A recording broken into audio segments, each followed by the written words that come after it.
తిరుమల వెళ్ళాలి మావా, కానీ దర్శనం టికెట్లు లేవు అని ఆలోచిస్తుంటే ఈ ఇన్ఫర్మేషన్ మీకోసమే. ఫ్యామిలీతో తిరుపతి వచ్చాం మావా, 300 రూపీస్ టికెట్స్ అయితే బుక్ అవ్వలేదు. ఇక ఉన్న ఆప్షన్స్ ఏంటి అని వెతుక్కుంటే ఆప్షన్ 1 అయితే ఓపిక ఉంటే కొండ మీదకి వెళ్ళిపోయి డైరెక్ట్ గా ఫ్రీ దర్శనం లైన్ లో దూరిపోవడమే. కాకపోతే దర్శనం అయ్యే టైం చాలా ఎక్కువ. దానికన్నా ఒక రోజు ముందే తిరుపతి చేరుకుని రేపటి దర్శనానికి ఒక రోజు ముందే ఇచ్చే ఎస్ఎస్డి లేదా దివ్య దర్శన్ టోకెన్ తీసుకుని తర్వాత రోజు దర్శనంకి వెళ్ళడం చాలా ఉత్తమం.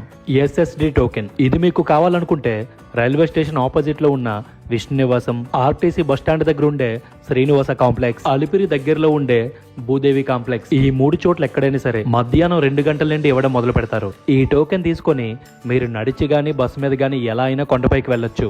ఇంకా దివ్య దర్శన్ టోకెన్ విషయానికి వస్తే అవి కేవలం భూదేవి కాంప్లెక్స్ వద్ద మాత్రమే ఇస్తారు. అది తీసుకుంటే ఖచ్చితంగా మీరు శ్రీవారి మెట్టు మార్గం గుండా వెళ్లాల్సిందే. దారిలో 1200 మెట్టు దగ్గర స్కాన్ చేయించుకోవాల్సిందే.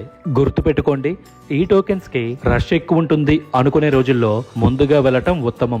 ఇంకా మీ దగ్గరున్న టోకెన్ ఏదైనా దర్శనానికి వెళ్లే క్యూ లైన్ ఒక్కటే.